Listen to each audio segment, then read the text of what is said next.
ನಮಸ್ತೆ ಸ್ನೇಹಿತರೆ, ನಾನು ದಿನೇಶ್ ಕೊಕ್ಕಡ. ಕೃಷಿ ಖುಷಿ ಚಾನಲ್ನ ಹೊಸ ವಿಡಿಯೋಗೆ ನಿಮಗೆಲ್ಲ ಸ್ವಾಗತ.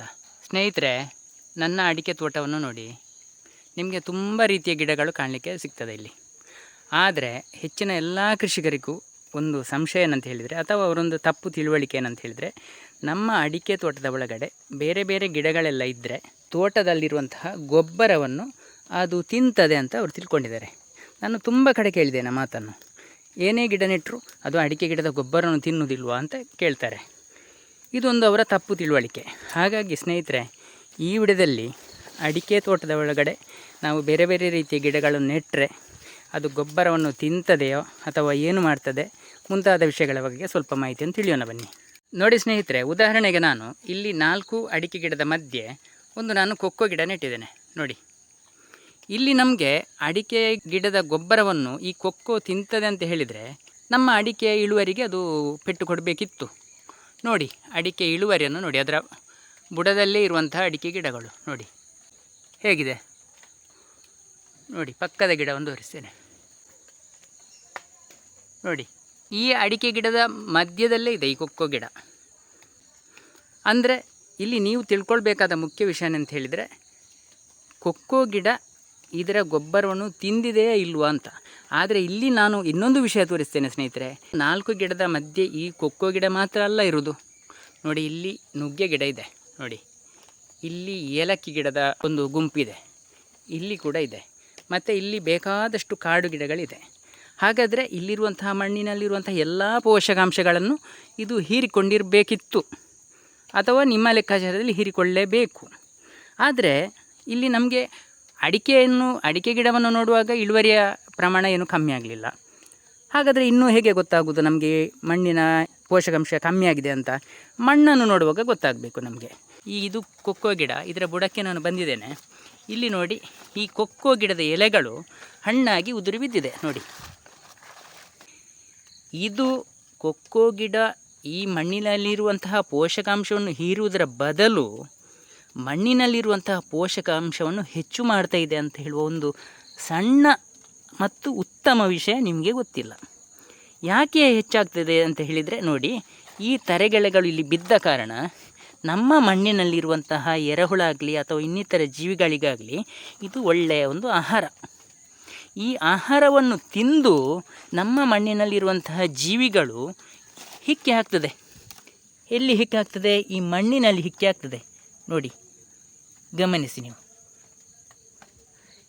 ಅಂದರೆ ಇಲ್ಲಿ ಏನಾಗಿದೆ ಅಂತ ಹೇಳಿದರೆ, ನೀವು ಗಮನಿಸಬೇಕು, ನೀವು ಇದನ್ನು ಸೂಕ್ಷ್ಮವಾಗಿ.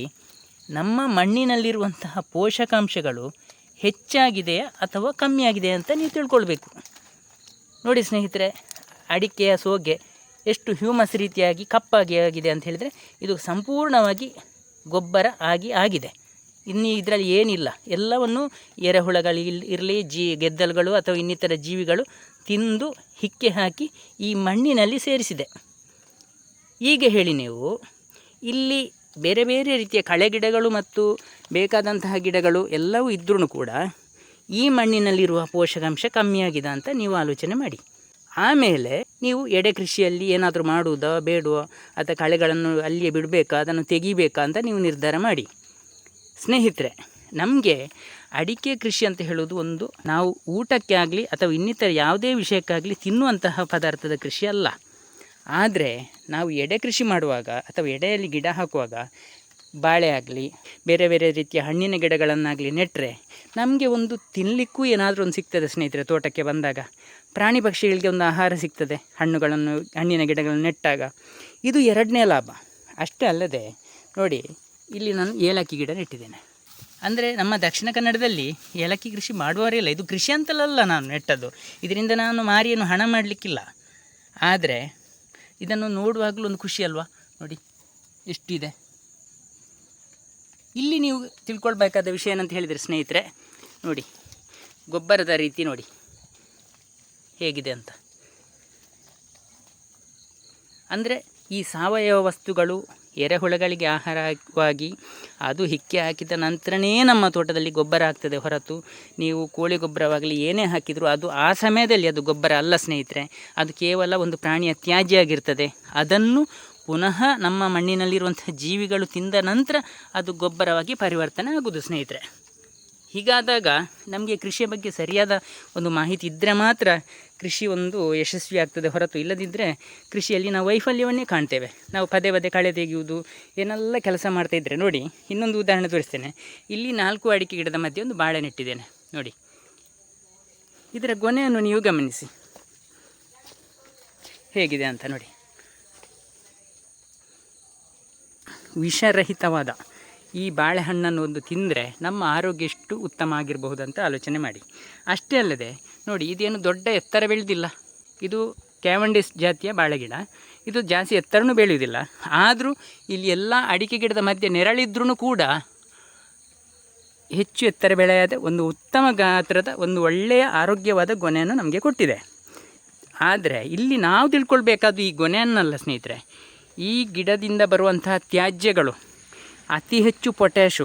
ನಮ್ಮ ಅಡಿಕೆ ಕೃಷಿಗೆ ಬೇಕಾದ್ದು ಇಳುವರಿ ಬರಬೇಕಾದ್ರೆ ಪೊಟ್ಯಾಶು ಬೇಕೇ ಬೇಕು, ಗೊತ್ತಿರುವಂಥದ್ದೇ ವಿಷಯಗಳು. ಈ ಪೊಟ್ಯಾಶು ಇದರ ಸರ್ವಾಂಗದಲ್ಲೂ, ಅದರಲ್ಲಿ ಇದರ ಈ ಪೂಂಬೆ ಅಂತ ಹೇಳ್ತೇವೆ ನೋಡಿ, ಇದರಲ್ಲಿ ಅಂತೂ ಅತ್ಯಧಿಕ ಪೊಟ್ಯಾಶ್ ಇದೆ ಸ್ನೇಹಿತರೆ. ಅಷ್ಟೇ ಅಲ್ಲದೆ ಜೇನುಹುಳಗಳಿಗೆ ಸಿಹಿ ಸಿಗ್ತದೆ, ಇದರಲ್ಲಿ ಮಕರಂದ ಸಿಗ್ತದೆ. ಈ ಮಳೆಗಾಲದಲ್ಲಿ ಅದಕ್ಕೆ ನಾವು ನಿಜವಾಗಿ ಕೃತಕ ಆಹಾರವನ್ನು ಕೊಡಬೇಕಾಗ್ತದೆ ಜೇನುಹುಳಗಳಿಗೆ. ಅಷ್ಟೇ ಅಲ್ಲದೆ ಇದನ್ನು ಪದಾರ್ಥ ಮಾಡಲಿಕ್ಕೆ ಆಗ್ತದೆ. ಇಲ್ಲದಿದ್ದರೆ ಬಿಟ್ಟರೆ ಅದರ ಎಲೆಗಳು ಇಲ್ಲಿ ಬಿದ್ದು ಜೀವಿಗಳಿಗೆ ಆಹಾರ ಆಗ್ತದೆ ನೋಡಿ. ಇಷ್ಟು ಒಣಗಿದೆ ಎಲೆ ಇದೆ. ಇನ್ನು ಇದು ಮುಂದೆ ಯಾವುದಕ್ಕೆ ಆಹಾರ? ಎಲ್ಲ ಜೀವಿಗಳಿಗೆ ಆಹಾರ ಸ್ನೇಹಿತರೆ. ಇದನ್ನು ತಿಂದು ಆ ಜೀವಿಗಳು ಹಾಕಿಯೇ ಆಗ್ತದೆ. ನಮ್ಮ ಮಣ್ಣಿನಲ್ಲಿರುವಂತಹ ಗೊಬ್ಬರ ಹೆಚ್ಚಾಗಿಯೇ ಆಗ್ತದೆ. ಅದಕ್ಕೆ ಉದಾಹರಣೆ ಏನಂತ ಹೇಳಿದರೆ, ಈ ಬಾಳೆಗಿಡದ ಬುಡವನ್ನು ನೀವು ಗಮನಿಸಿ. ಮಣ್ಣಿನಲ್ಲಿರುವಂತಹ ಗೊಬ್ಬರದ ಅಂಶ ಹೇಗಿದೆ ಅಂತ ಗಮನಿಸಿ ನೋಡಿ. ಇದು ಸಂಪೂರ್ಣವಾಗಿ ಎರೆಹುಳದ ಗೊಬ್ಬರದ ರಾಶಿ. ಹಾಗಾದರೆ ಇದು ಏನು ಗೊಬ್ಬರ ಅಲ್ವಾ? ಇದು ಬಾಳೆಗಿಡ ತಿಂದಿದ ಅಲ್ಲ, ನಮಗೆ ಗೊಬ್ಬರವನ್ನು ಮಾಡಿ ಕೊಟ್ಟಿದೆಯಾ? ಇದು ನಾವು ಸ್ನೇಹಿತರೆ ನಿಜವಾದ ಕೃಷಿಕರು ತಿಳ್ಕೊಳ್ಬೇಕಾದ ವಿಷಯ. ಏನಂತ ಹೇಳಿದರೆ, ನಾವು ಕೃಷಿಕರು ಅಡಿಕೆ ತೋಟದಲ್ಲಿ ಕೇವಲ ಅಡಿಕೆಯನ್ನು ಮಾತ್ರ ಬೆಳೆದುಕೊಂಡಿದ್ದರೆ ಆ ತೋಟದ ಮಣ್ಣು ಸಂಪೂರ್ಣವಾಗಿ ಬರಡಾಗಿರ್ತದೆ. ಅಷ್ಟೇ ಅಲ್ಲದೆ ನಮ್ಮ ಭವಿಷ್ಯಕ್ಕೆ ನಮಗೊಂದು ಖುಷಿಗಾಗಿ ಒಂದು ತಿನ್ನಲಿಕ್ಕೂ ಅದರಲ್ಲಿ ಏನು ಸಿಗದಿದ್ದರೆ, ಈ ಪ್ರಾಣಿ ಪಕ್ಷಿಗಳಿಗೂ ಒಂದು ತಿನ್ನಲಿಕ್ಕೆ ಏನಾದರೂ ಸಿಗದಿದ್ದರೆ ಅಂತಹ ಕೃಷಿ ಇದ್ದು ಏನು ಪ್ರಯೋಜನ ಅಂತ ಹೇಳಿ. ಹಾಗೆಯೇ ಸ್ನೇಹಿತರೆ ನೋಡಿ, ಈ ಅಡಿಕೆ ಗಿಡದ ಮಧ್ಯದಲ್ಲಿ ಒಂದು ರಂಬುಟಾನ್ ಹಣ್ಣಿನ ಗಿಡ ಇದೆ.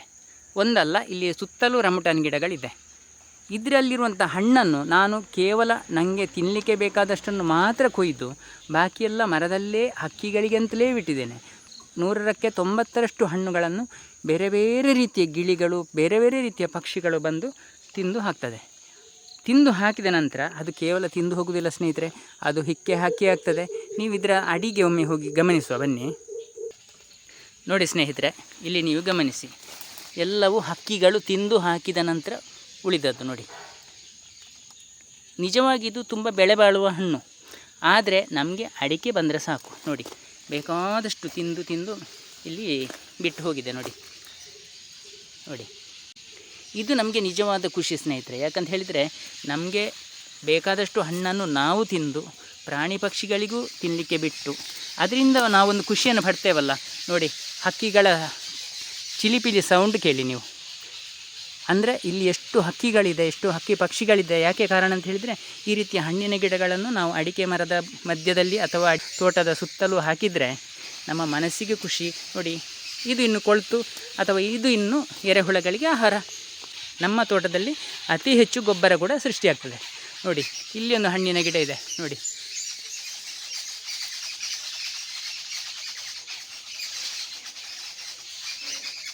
ಕೇಳಿದ್ರಲ್ಲ ಸ್ನೇಹಿತರೆ, ಹಕ್ಕಿಗಳ ಕಲರವ. ಇದು ಅಲ್ವ ನಮಗೆ ನಿಜವಾದ ಖುಷಿ ಅಂತ ಹೇಳಿದರೆ ನೋಡಿ.